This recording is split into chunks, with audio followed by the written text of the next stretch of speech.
Bom dia, irmãos. Que a graça e a paz do nosso Senhor Jesus Cristo seja com cada um de vocês. Nosso bondoso Deus nos permitiu estar mais um domingo aqui juntos para realizar o estudo da Palavra de Deus na nossa EBD, como nos é de costume. Então, eu te convido a estar pegando a sua Bíblia. Hoje a gente vai continuar o estudo do Antigo Testamento, né, o panorama bíblico, para que nós juntos possamos refletir e aprender um pouco mais da Palavra de Deus.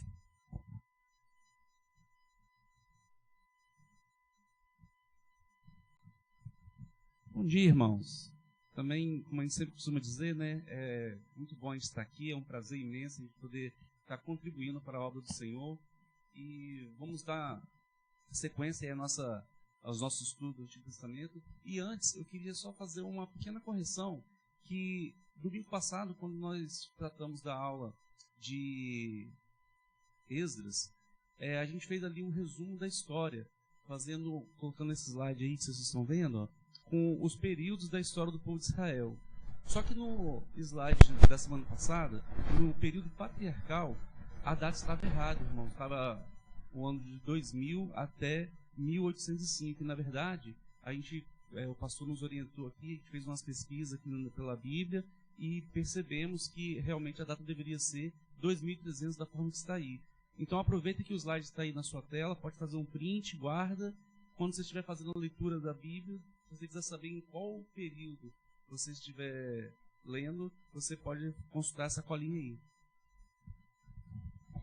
Então vamos orar para nós darmos início à nossa aula de hoje? Senhor Deus e Pai, graças te damos nessa hora, Deus, pela oportunidade que o Senhor nos dá de nos reunir como igreja, Pai, ainda que distante, Pai, mas em Cristo Jesus junto. Deus, obrigada, Senhor Jesus, por esse dia, obrigada por essa oportunidade. E a nossa oração nessa hora é que o Senhor venha sobre nós, Pai, através do seu Santo Espírito, nos conduzir na realização desse trabalho, Deus. Que o Senhor possa abrir cada coração, cada ouvido, Deus, para receber de Ti, ó Pai, a Tua santa palavra. Nos aperfeiçoe, Pai, faça em nós e através de nós a transformação que há no poder da Sua palavra. Essa é a oração que fazemos, no nome santo do nosso Senhor Jesus. Amém.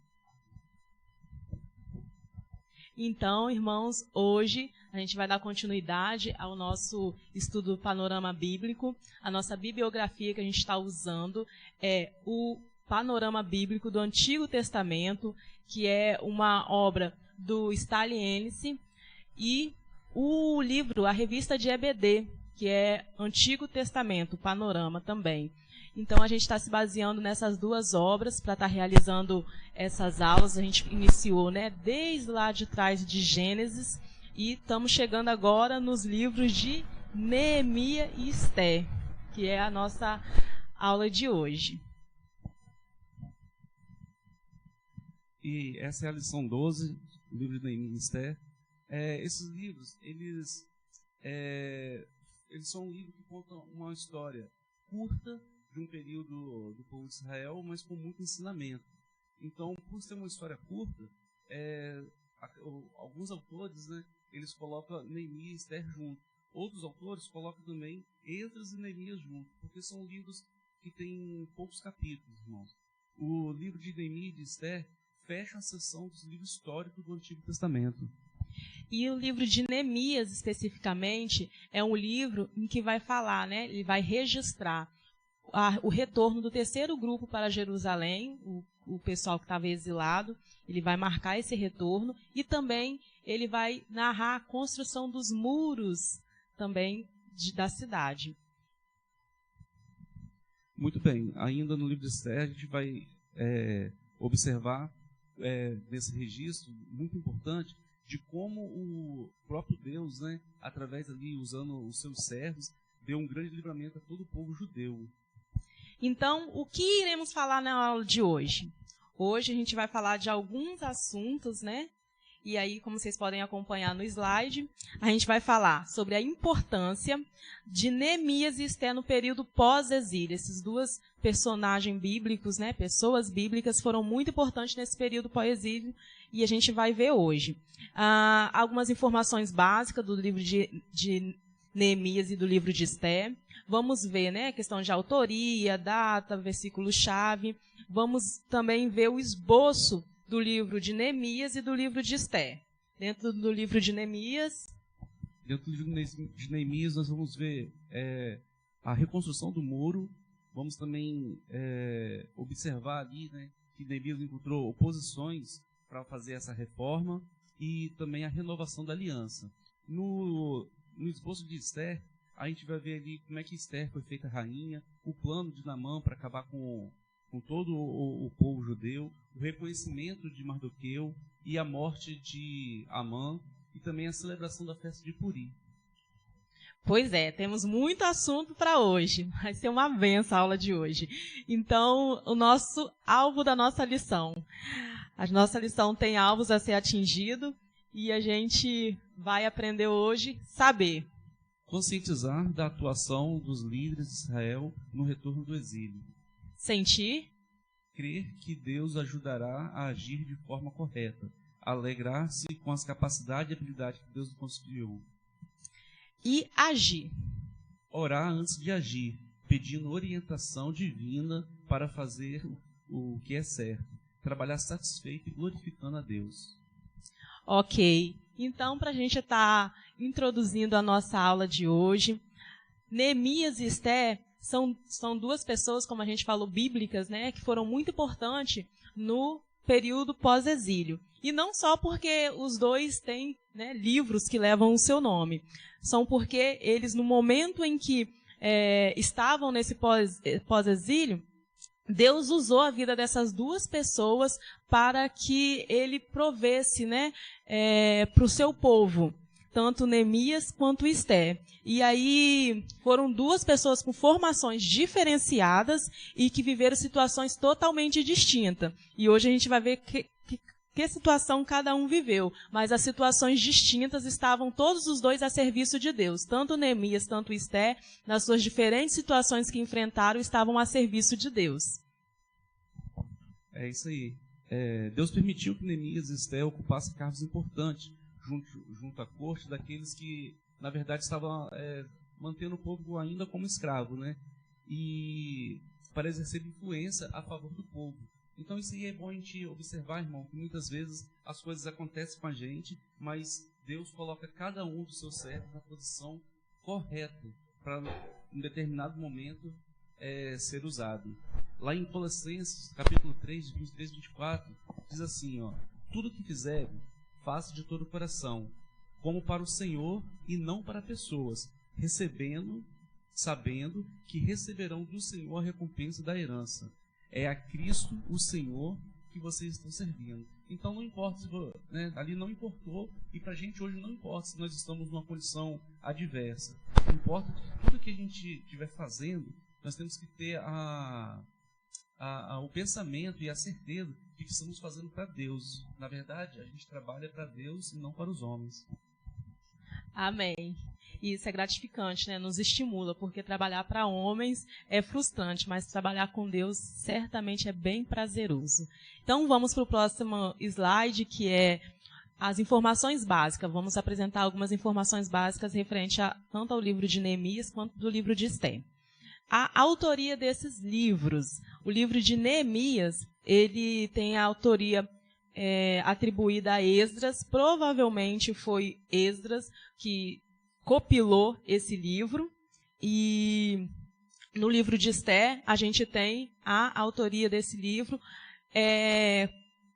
tida como alguns colaboradores. Não é tão certa assim, mas a maioria dos posicionamentos referentes à autoria desse livro até mesmo vai cogitar a possibilidade de Mordecai ter compilado também esse livro. Mas, em geral, ele é de autoria desconhecida. Foi algum colaborador que registrou aí. Data?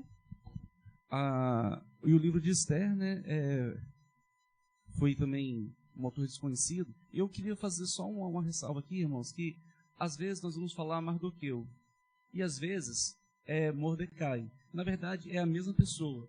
E existe uma certa divergência nessa pronúncia. Nós adotamos para esse estudo, conforme estava na revista, Mardokai.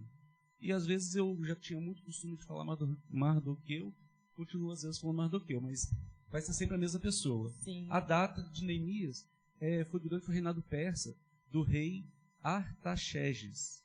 O nome que faz trava-língua, mas dessa vez saiu. Artaxerxes. E Esther foi durante o período persa também, reinado persa, do rei Assuero.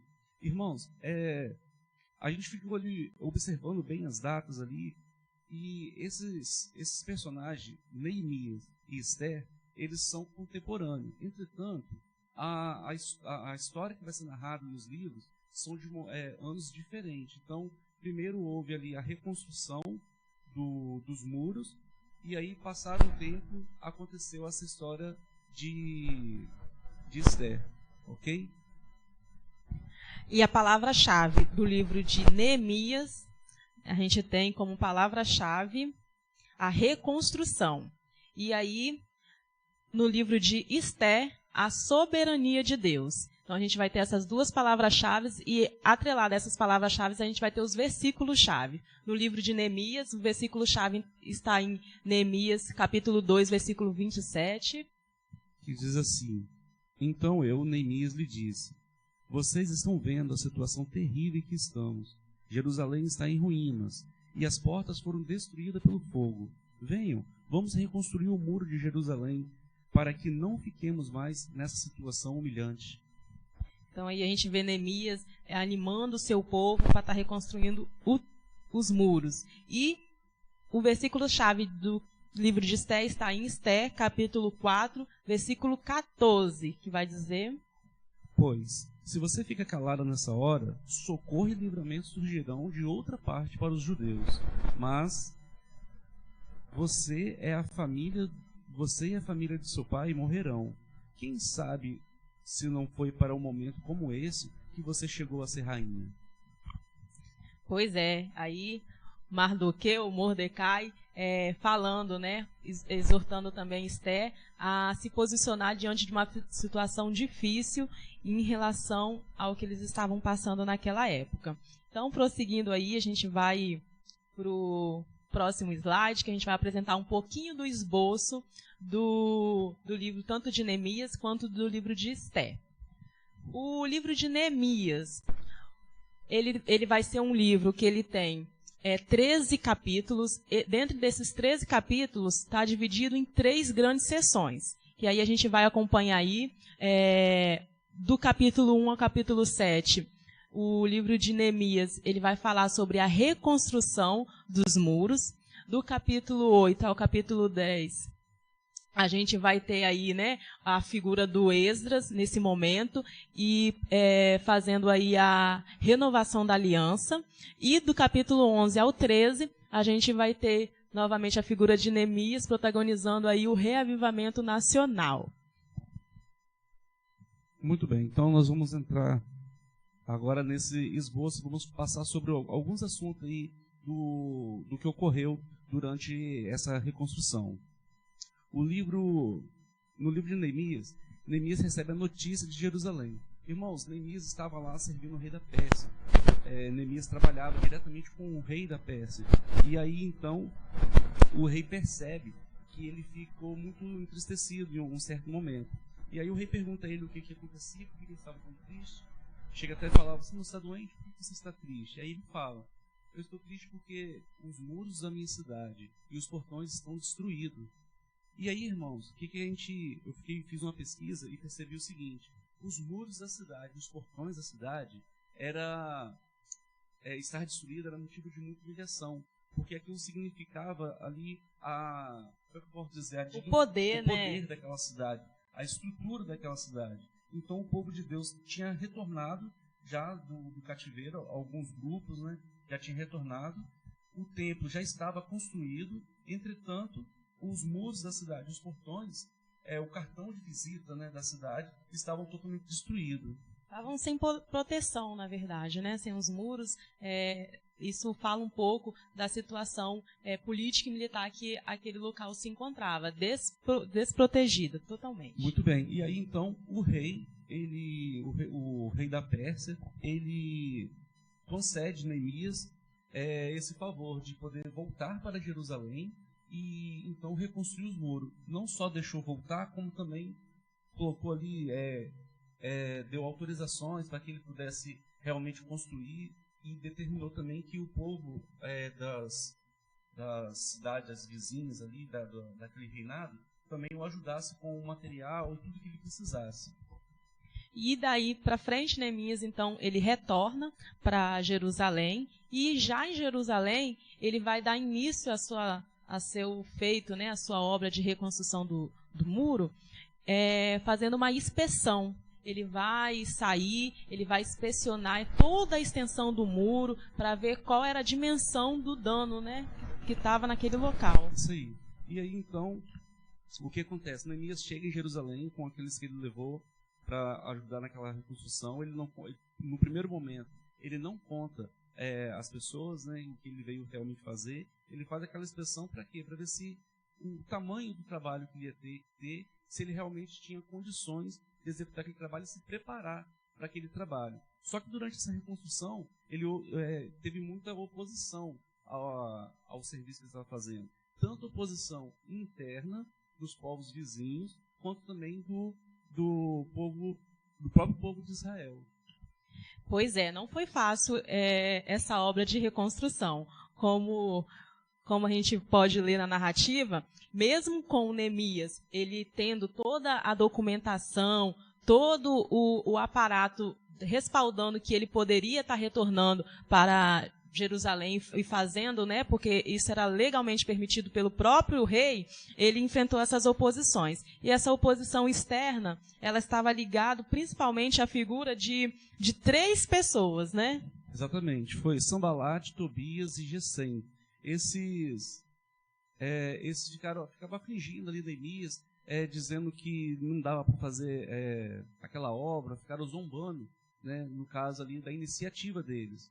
E engraçado, né? Às vezes quando a gente está tentando fazer alguma coisa boa, sempre vem pessoas, né, e tenta ali colocar a gente para baixo, falando coisas que a gente não vai conseguir, e isso muitas vezes abate a gente, mas no caso de Neemias não. Sobretudo quando é a obra do Senhor, né? Pois é. Aí aparecem várias adversidades, e é interessante que a narrativa vai trazer que eles até pensaram uma emboscada para enrolar Neemias, né? Para difamar ele, para que ele pecasse contra Deus e perante ao povo ele fosse humilhado, né? Pois é. Fizeram também, levaram também esse assunto para o rei da Pérsia, né? Dizendo ao rei que eles estavam tentando fortificar a cidade para se rebelar contra o rei, sendo que, na verdade, o próprio rei já tinha autorizado essa construção. Também aconteceu que teve muita oposição interna. A oposição interna, muitas vezes, é causada por algumas situações que a gente não tem muito controle. Naquela época, o povo de Deus, que vivia ali, o povo de Israel, que vivia em Jerusalém, estava pagando, tinha uma carga muito alta de impostos, né, para o rei da Pérsia, porque esse povo voltou para Jerusalém, mas eles ainda ficavam sob o domínio dos persas. E aí o que acontecia? Ele acabava fazendo com que o povo pegasse empréstimos e penhorasse suas terras, então tudo isso dificultava esse serviço de Neemias. Pois é, mas a gente vai ver que apesar de toda essa oposição, Neemias ele vai ser um bom administrador, um bom líder e vai conseguir vencer essas barreiras, né? E aí a Bíblia vai dizer que depois de 52 dias, né, dessa empreitada, eles vão concluir a obra de reconstrução dos muros. Foi concluída aí, você vai ver isso lá em Neemias 6, versículo 15.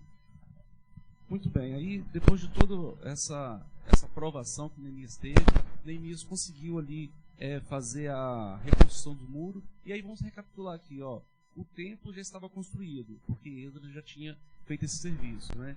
Aí Neemias vem e reconstrói os muros, mas ainda aí faltava alguma coisa.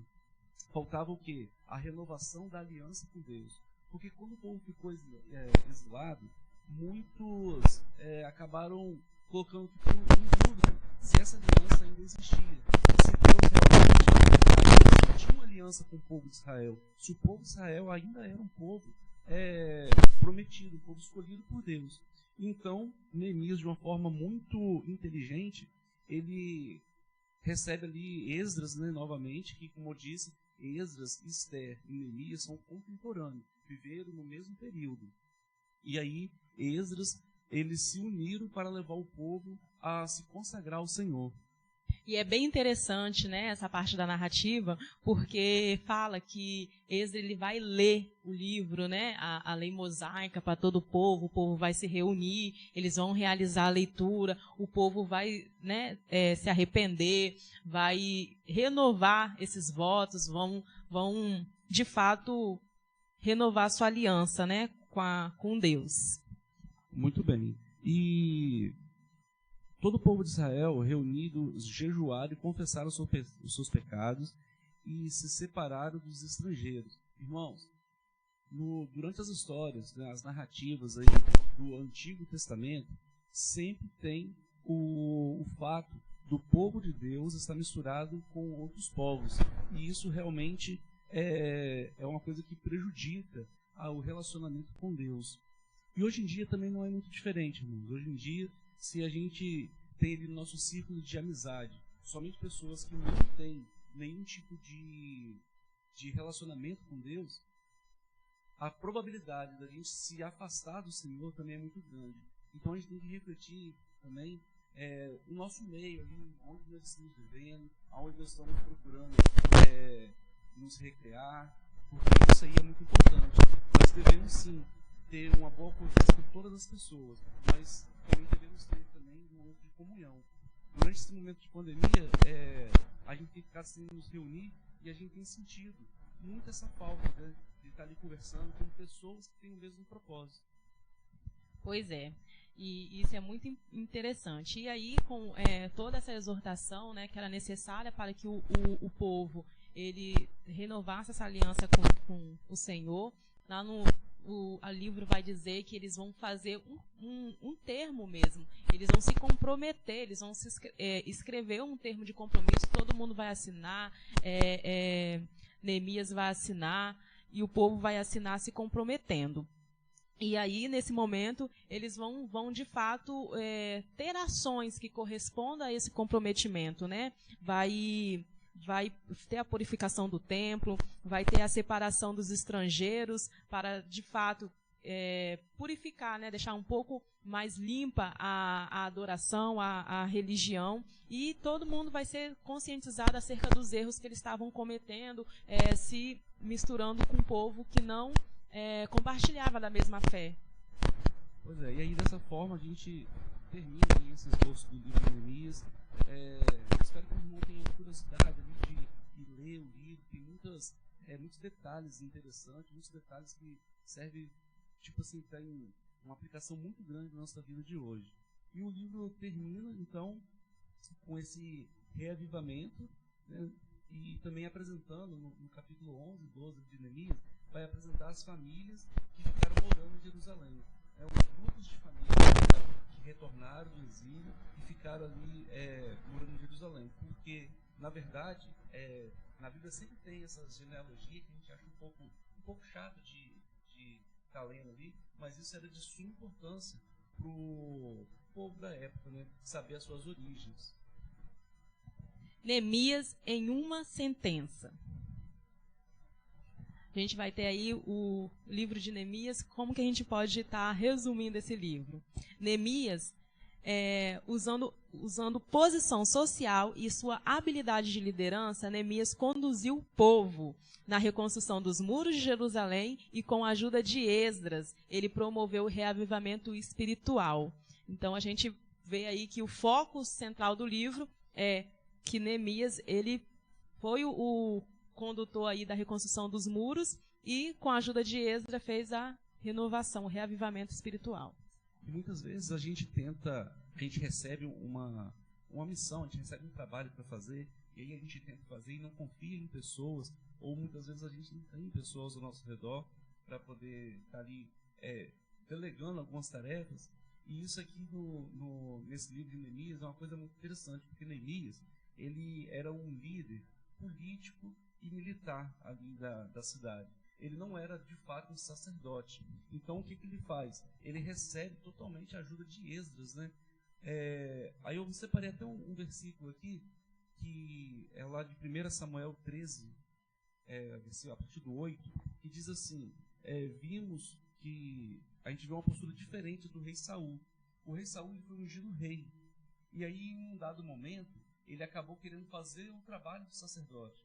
E isso não foi uma atitude boa de Saul, né? Ele entrou lá e ofereceu sacrifício, sendo que naquela época, quem tinha que oferecer esse sacrifício era o sacerdote. E aí não, Neemias, quando está tudo pronto, está aquela festa, o templo está construído, os muros estão erguidos, aí eu fico até imaginando, né, o povo todo ali, muito feliz ali, aí Esdras vem e tem um espaço, ele não fecha o espaço para Esdras, pelo contrário, ele se une a Esdras para fazer ali a leitura e, enfim, o livro termina dessa forma muito interessante. E reconhece, né, a sua limitação.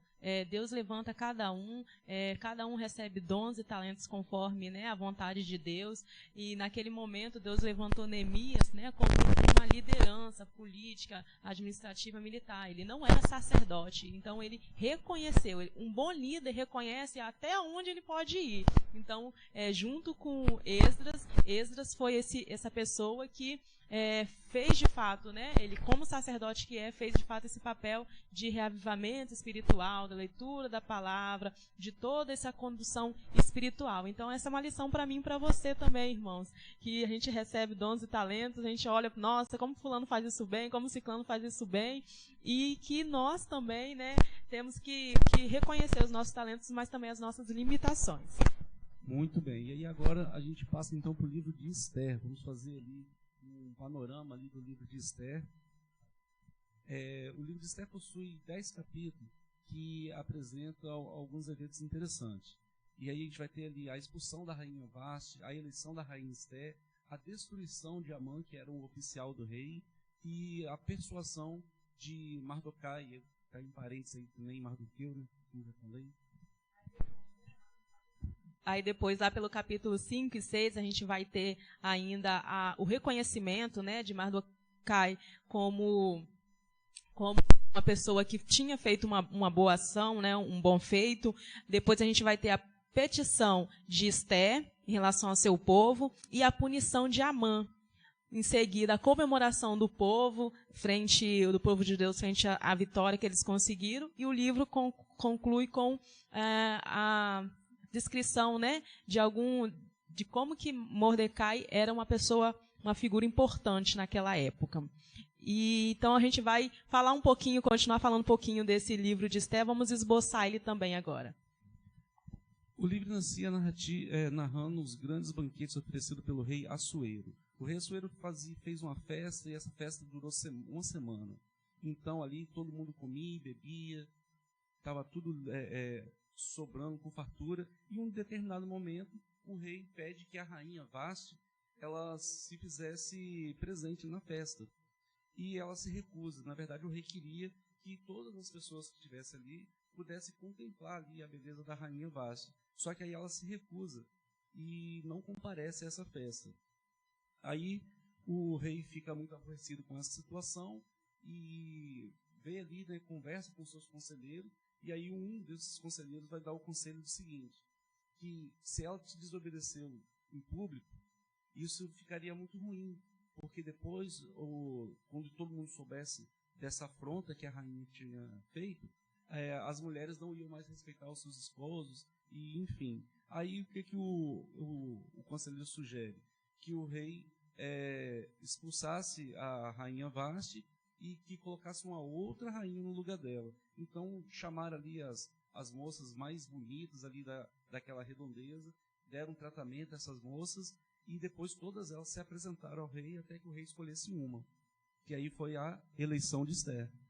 Pois é. E aí, de tempos em tempos, né, demorou um tempo para que elas ficaram em um processo de tratamento de beleza, de todo um cuidado, e chegado o momento de se apresentar ao rei, o rei ficou maravilhado com a Esther, e aí a coroou a rainha, né?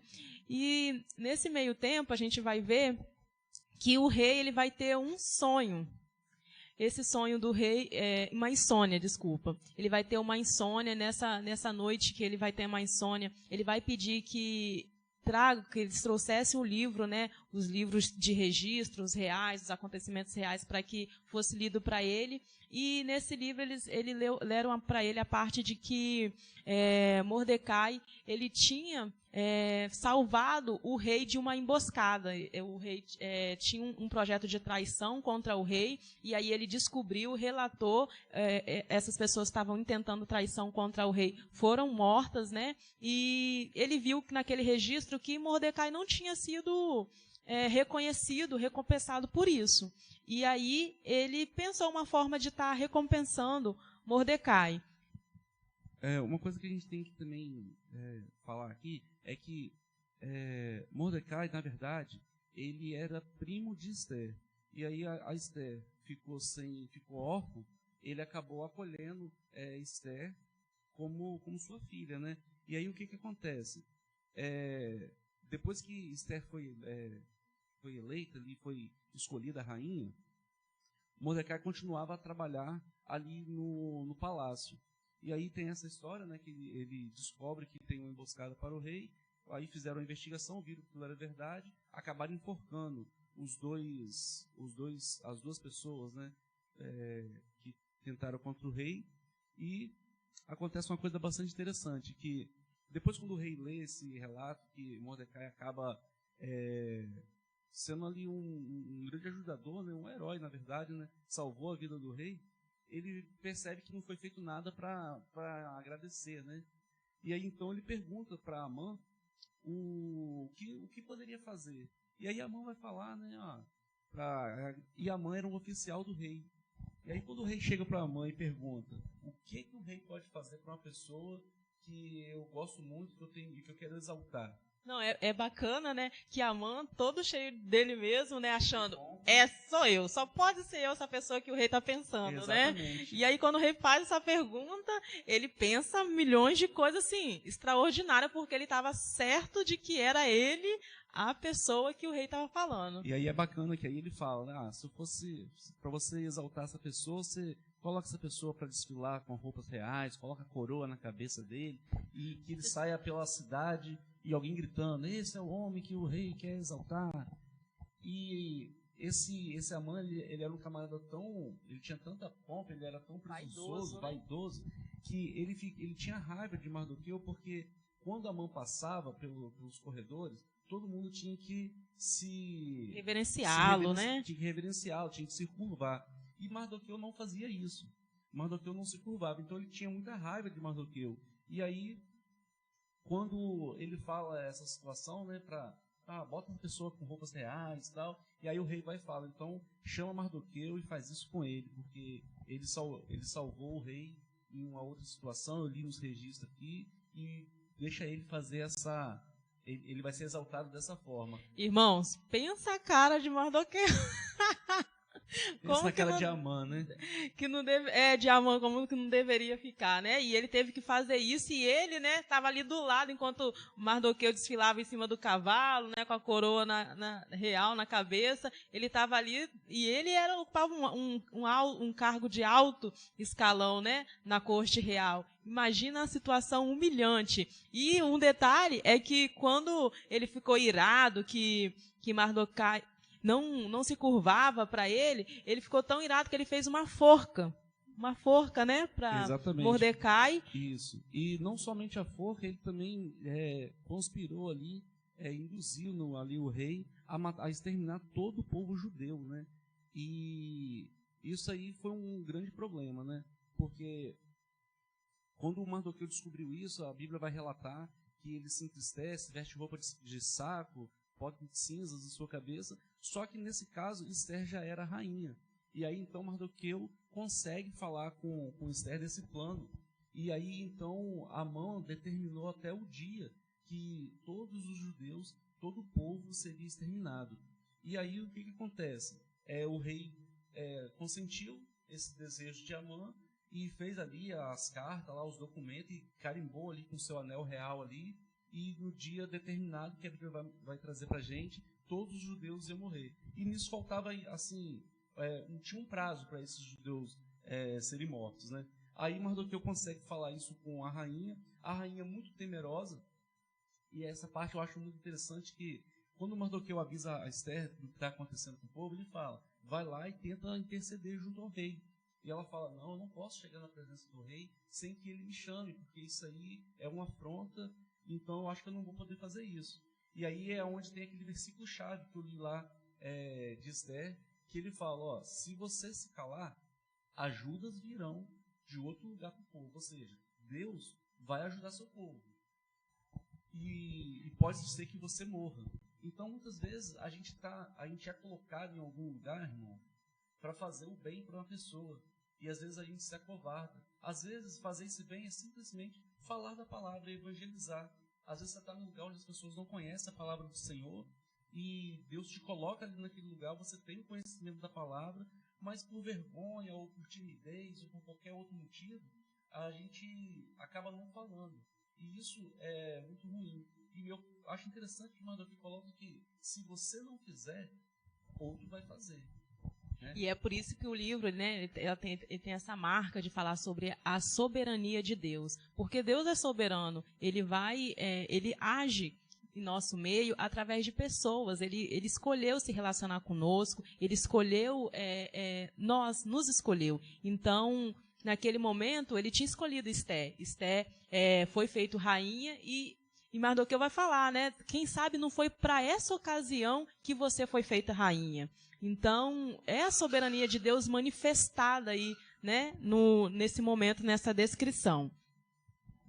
Exatamente. Aí, então, Esther, obedecendo ali os conselhos de Mardoqueu, ela pede, então, que o povo ore e jejue durante 3 dias por ela, que ela ia falar com o rei. Ela ia se colocar aí nesse perigo de ir falar com o rei sobre esse assunto. Porque naquela época, irmão, quem tem o hábito de ler aí o Antigo Testamento, qualquer coisa era motivo para a espada passar no pescoço do camarada. Então, você ir lá e falar com o rei de qualquer jeito já poderia ser motivo de você realmente perder sua vida. Mas Deus é tão bom, né, que quando Esther apareceu, o rei vai levantar seu cetro e vai permitir que ela entre na presença dele, né? Isso. Na verdade, Esther vai fazer ali alguns banquetes, né, alguns dias também de festa, de banquete, e em um determinado momento vai estar numa mesa a Esther, o rei e o próprio Amã.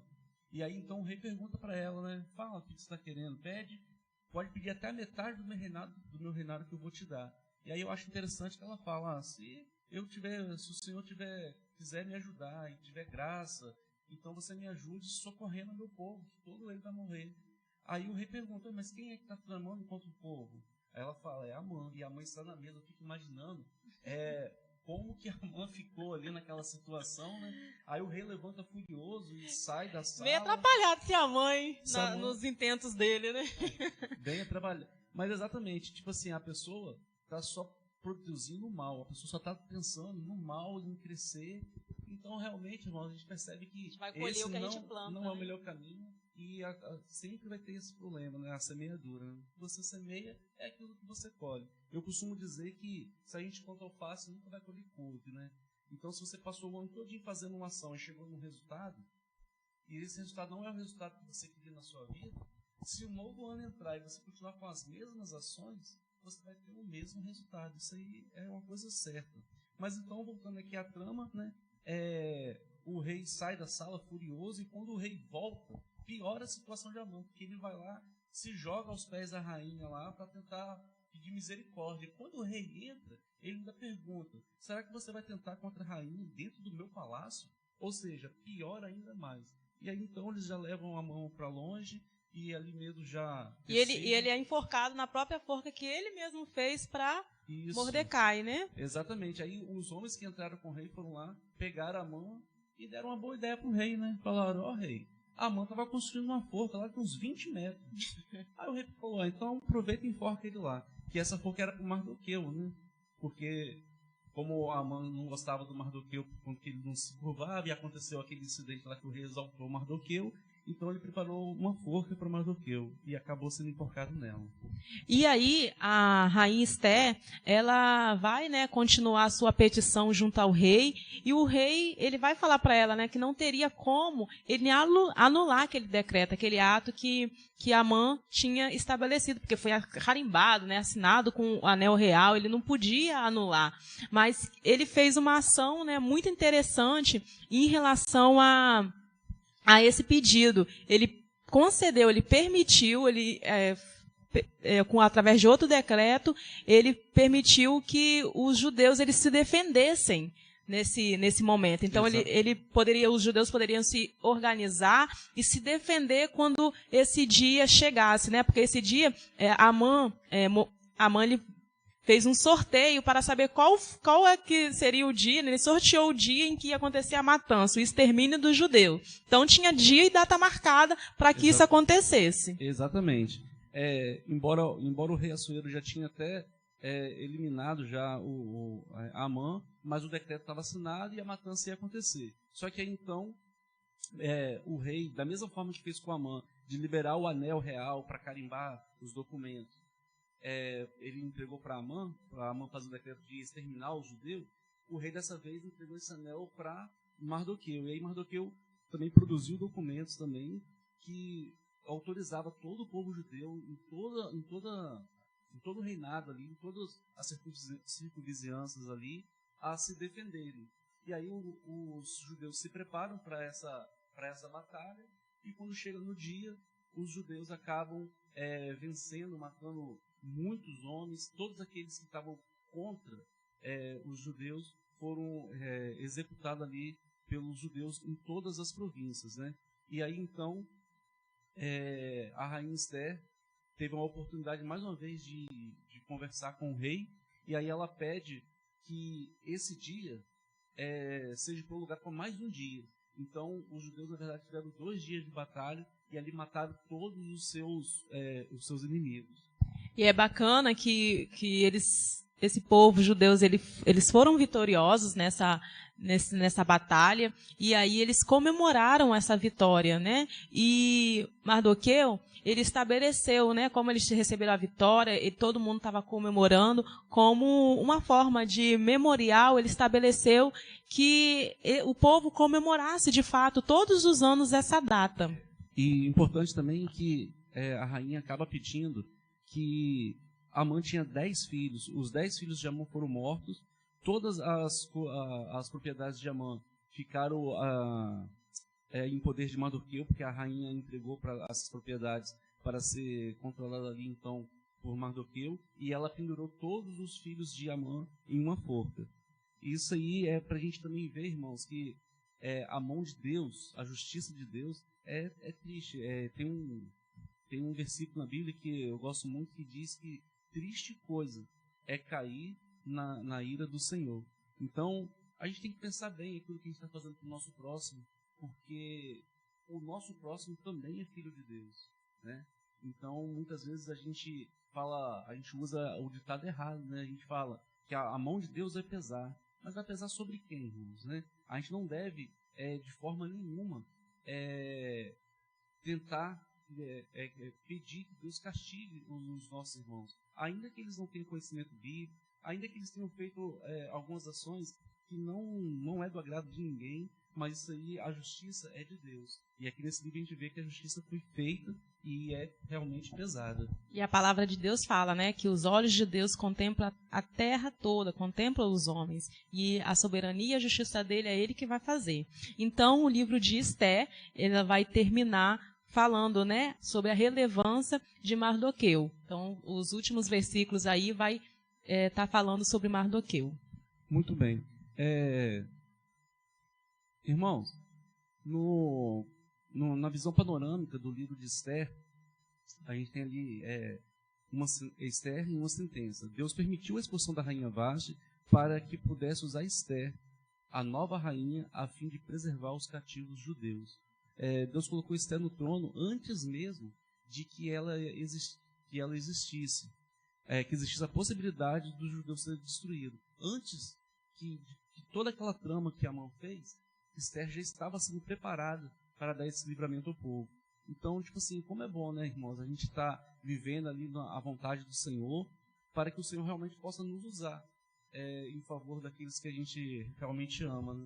E às vezes, né, na nossa vida, a gente passa por algumas mudanças que a gente não entende muito naquele momento, né? Às vezes uma mudança no local de trabalho, uma mudança de residência, passa por muitas mudanças. Mas aí a gente vê, né? Porque Deus, Ele é soberano, está no controle de tudo. E é bom crer em Deus, porque Deus, Ele pode estar promovendo aquela mudança na nossa vida e a gente não entende naquele momento, mas como aconteceu aqui com Esther, né, ela foi eleita rainha para que naquele momento ela pudesse estar ajudando, intervindo a favor do povo de Deus e o livramento do Senhor vir por intermédio de uma ação dela. Assim também a gente pode estar acontecendo algumas mudanças na nossa vida, que é Deus colocando a gente em um lugar ou numa posição, né, onde Ele pode nos usar em uma situação de problema, de emergência, e a gente já está devidamente posicionado conforme a soberania de Deus.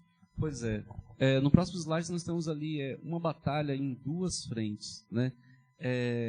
A história de Neemias é uma continuação do livro que Esdras escreveu. Ambos estavam enganjados na preservação e reconstrução de Israel, junto ao povo que retornou do exílio, enfrentando oposições internas e externas. E aí a gente vê, né, essas duas figuras juntas, Neemias e Esdras, né? Neemias, a gente vai ver que lá no livro de Neemias, capítulo 5, versículo 14, o capítulo 10, 1 também vai dizer que Neemias era governador. E Esdras, a gente viu no livro de Esdras que Esdras era sacerdote, uma das funções de Esdras era sacerdote. Então, lá em Esdras 8:12 também a gente vai ver. Então, eles são duas pessoas com funções diferentes, né, com atribuições diferentes, mas que se uniram para realizar a obra do Senhor. No próximo slide aí, irmão, eu acho que eu vou ter uma oportunidade de me retratar, porque eu acho que no começo dessa aula eu acabei passando informação que eu me confundi, mas sobre as datas dos acontecimentos de Esther e Neemias. Mas aqui agora a gente vai, nesse slide, a gente vai ver aqui, ó, apesar de viver todos na mesma época, os três personagens, bem como seus respectivos livros, têm propósito e ensinamento diferente. E aí eu vou falar para os irmãos algumas datas. Os acontecimentos registrados no livro de Esdras, que a gente trabalhou na semana passada, são datados de 538 até 458. Os acontecimentos do livro de Esther foram no mesmo período em que Esdras estava em Jerusalém, com o segundo grupo no cativeiro, que é de 483 a 471. Então, enquanto essa história que está narrada no livro de Esther acontecia, Esdras estava reconstruindo o templo lá em Jerusalém, certo? E já os acontecimentos no livro de Neemias são aproximadamente 12 anos depois dos acontecimentos dos livros de Esdras. Então, o livro de Neemias tem data de 445 até 425, ok? Então, só para a gente marcar aí, né, fazer esse estudo panorâmico, é uma visão ampliada. A gente está tentando aqui esboçar, mais ou menos sintetizar as histórias que estão sendo apresentadas em cada livro, mas realmente é uma batida pesada, né? Então, só para a gente dar a recapitulada, já como eles estão nesse contexto paralelo, tem um slide aí que fala o propósito, né? Tanto de Esdras, de Neemias e de Esther. Então, a gente vai ver que o propósito do livro de Esdras é descrever a volta dos judeus à nação, né? E a reconstrução do templo do Senhor. Então, o livro de Esdras ele vai girar em torno disso. O livro de Neemias, ele vai relatar o retorno do terceiro grupo para Jerusalém e a reconstrução do muro.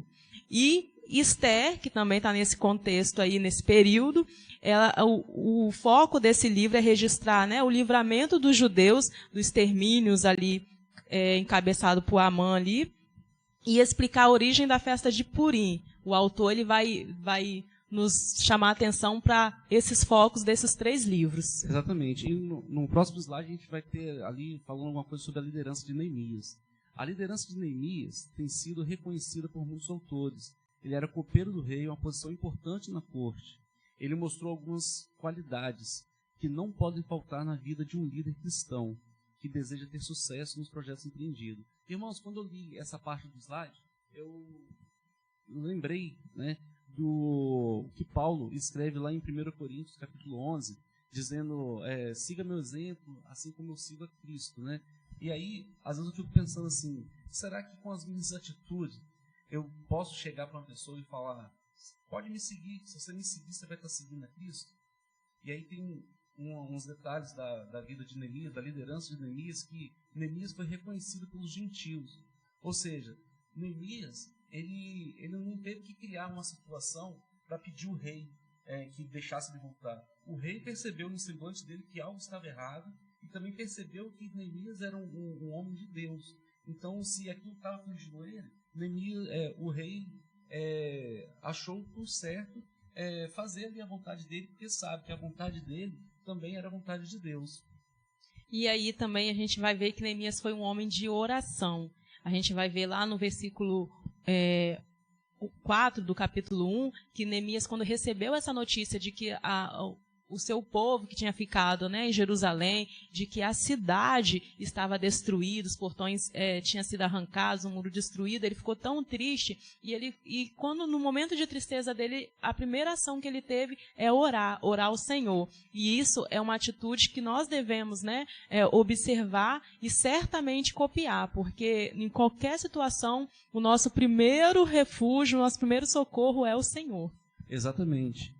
Neemias também era uma pessoa que sabia trabalhar em equipe, irmãos. Lá no capítulo 3 também vai ter esse exemplo aí desse perfil de Neemias. Né? Vai narrar toda as pessoas que estavam ali junto com ele, vai descrever, né, quem fez o quê, os grupos que reservou para cada coisa. Então, assim, é legal.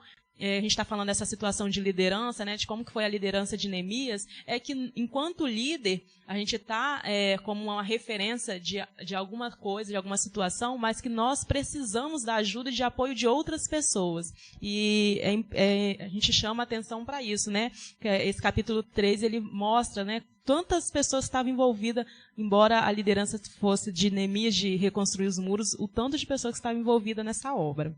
Exatamente. E tinha muitas pessoas envolvidas nessa obra e também tinha muitas pessoas contra essa obra, né? A gente tratou ali dos 3 rapazes lá, o Sabalat e Tobias, que eles eram árabes, né? E então eles ficavam contra. Quando eles viram ali que o povo de Deus estava refazendo, eles tentaram atrapalhar de qualquer forma, e Neemias soube enfrentar essa oposição. Se você for ler lá a história, né, dessa construção, desses muros aí, você vai ver que uma mão tinha ferramentas e a outra tinha espadas, né? Então, eles ficavam realmente atentos. Então, a gente vê aí, né, que Neemias liderou o povo, organizou o povo e, de fato, conseguiu fazer a reconstrução. E, além da reconstrução dos muros, ele, né, retomou a questão do avivamento espiritual também do povo. Exatamente. E o próximo slide vai trazer uma curiosidade. Vou deixar para Kelly falar essa curiosidade aí. Essa curiosidade Fala aí esse nome aí. Olha. Eu ainda não sei latim, não. Então vamos lá, então. Olha só. Curiosidade. Resumindo essa curiosidade que vocês estão vendo no título aí, o livro de Esther é o único livro do Antigo Testamento que não menciona o nome de Deus. Mas não é por conta que ele não menciona o nome de Deus que Deus não age, né, a favor do seu povo também. Pelo contrário, a gente vê ali como que Deus realmente providenciou ali um socorro imediato e cirúrgico ali, né, em colocar a Esther numa posição ali tão estratégica ali para o povo. Então, embora o nome do Senhor não esteja explicitamente, né, escrito ali no livro, a gente tem em todas as ações ali, durante a narrativa, a manifestação, né, do poder de Deus. Então, por isso que fala que o Deus ele está oculto ali, né? Exatamente. E uma outra curiosidade também, irmãos, é a festa de Purim. O livro de Esther tem um propósito específico e bem definido, explicar a origem da festa de Purim. Na verdade, o propósito do livro é mostrar a soberania de Deus. Mas ele acaba também explicando essa festa. Eu fiz uma pesquisa pelo YouTube, irmãos, e essa festa acontece até hoje, né? Só que como o tempo vai passando e as coisas vão se modificando, né, naquele famoso telefone sem fio, né, a festa de Puri hoje parece mais um carnaval, né? Como se fosse o nosso carnaval aqui no Brasil. Eles se fantasiam, né? Saem pela rua, festejam, nas escolas comemoram. Então, assim, como essa questão da fantasia, da comemoração, né? Para a gente faz essa alusão que nem é muito apropriada, mas realmente é uma festa muito alegre, né? De memorial, mesmo daquela vitória desde daqueles tempos, né? Essa festa atualmente acontece entre os meses de fevereiro e março. No nosso calendário, né? No deles isso, no nosso calendário, porque eles seguem um outro calendário. É a primeira festa não mencionada na Torá a ser comemorada. Uma outra coisa também interessante, irmãos, é que eu estava fazendo essa pesquisa dessa festa de Purim, e aí tem uma pessoa que ela tem um blog, alguma coisa assim, explica algumas coisas sobre o país de Israel, e ela fala, ela entra falando, né? Hoje nem vai dar para explicar muito, porque hoje aqui não funciona nada, a padaria não abre, não tem transporte público, hoje você não consegue fazer nada aqui em Israel, porque hoje começa a festa de Purim. E aí eu me recordei, né, dessa festa aí, para você ver assim, como as tradições, né, são mantidas, né? E é interessante porque, como o autor coloca pra gente, né, normalmente a gente tende a ter memória curta, e aí esquecer, né, como lá atrás Mordecai, ele fez questão, né, de que se comemorasse essa vitória como memorial todos os anos. Eles continuaram nessa tradição, isso vai até hoje, e da mesma forma que a gente também comemora, tem alguns marcos, alguns memoriais para a gente que são assim de extrema relevância no calendário cristão, né? Que é o Natal, o nascimento do nosso Senhor Jesus Cristo, a Páscoa, que é a ressurreição, Cristo ressurreto. Então, assim, a gente comemora ano após ano, trazendo esse memorial para aquecer os nossos corações e a nossa fé. Então, é interessante. E uma outra curiosidade é que a palavra Puri, ela significa sorteio. E aí, na verdade, pur, que é a redução, né, a palavra original dessa derivação, ele vai significar sorteio. E aí, puri é a palavra no plural, né, que vai fazer sortes. E aí, a festa da sorte, festa que faz alusão àquele momento que Amã, ele, para determinar o dia em que teria a grande batalha, né, o extermínio do povo judeu, ele lançou sorte para escolher esse dia. Foi um sorteio. E aí, nesse sorteio, determinou o dia. E por isso tem esse nome, Puri, que é a festa da sorte, é a festa dos sorteios, né, em alusão à própria ação de Naamã. Muito bem. E aí, no próximo slide, a gente vai ver aí que Neemias significa Jeová consola. Ele buscou consolo no Senhor e depois encorajou o povo a confiar em Deus para reconstruir os muros das cidades.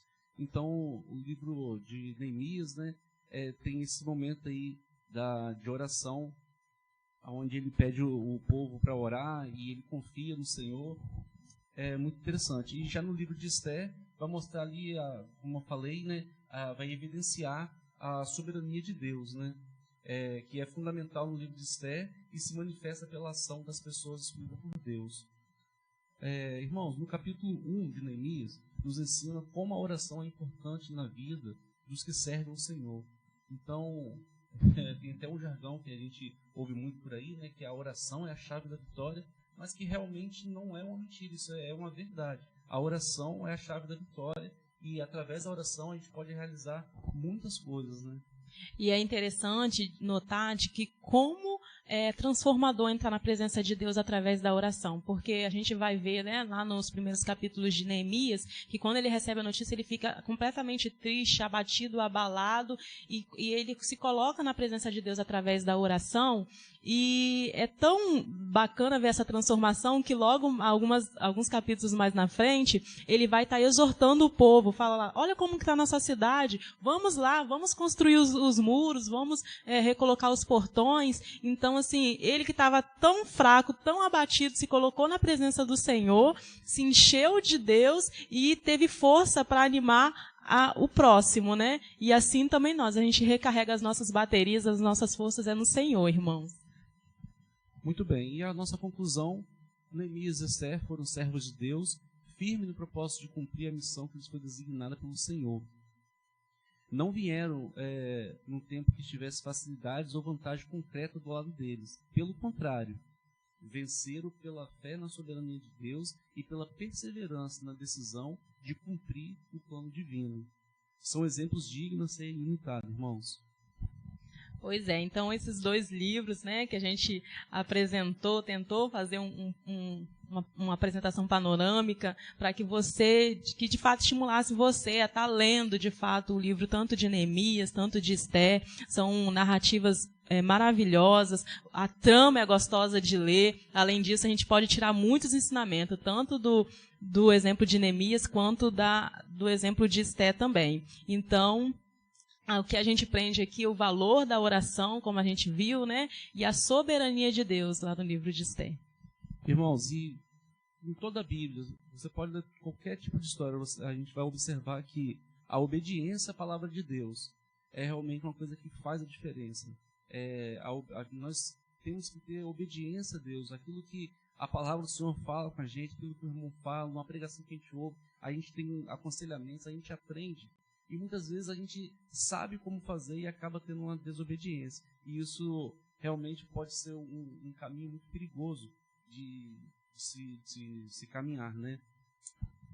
Queridos, e como a gente falou no começo, né, o livro de Neemias e Esther são os últimos livros, ele fecha aquela seção dos livros históricos, e na próxima aula a gente já vai continuar, né, com esse panorama do Antigo Testamento, e a gente vai entrar agora na seção dos livros poéticos, e a gente vai aprender e se aprofundar, tentar, né, dar uma pincelada em cada livro. Então, assim, convido a permanecer, a perseverar, tá acordando aí no mesmo horário, no mesmo canal, tá junto com a gente para continuar, né, os estudos desse livro. Agora a gente vai adentrar a sessão dos livros poéticos. Foi um enorme prazer estar com vocês mais uma vez. Uma gratidão a Deus por estar nos permitindo participar e contribuir com esses estudos na vida dos irmãos. Então vamos orar para a gente finalizar a nossa lição?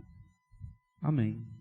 Glorioso Deus, Pai amado, Pai eterno, mais uma vez, Senhor, na sua presença, Deus, nós nos colocamos com alegria, Deus, porque temos, Deus, a oportunidade, Deus, de aprender do Senhor, Deus. Obrigado, Deus, porque o Senhor fala aos nossos corações, Deus. Obrigado porque o Senhor é um Deus soberano, é um Deus justo, é um Deus fiel e tem cuidado do seu povo, Deus.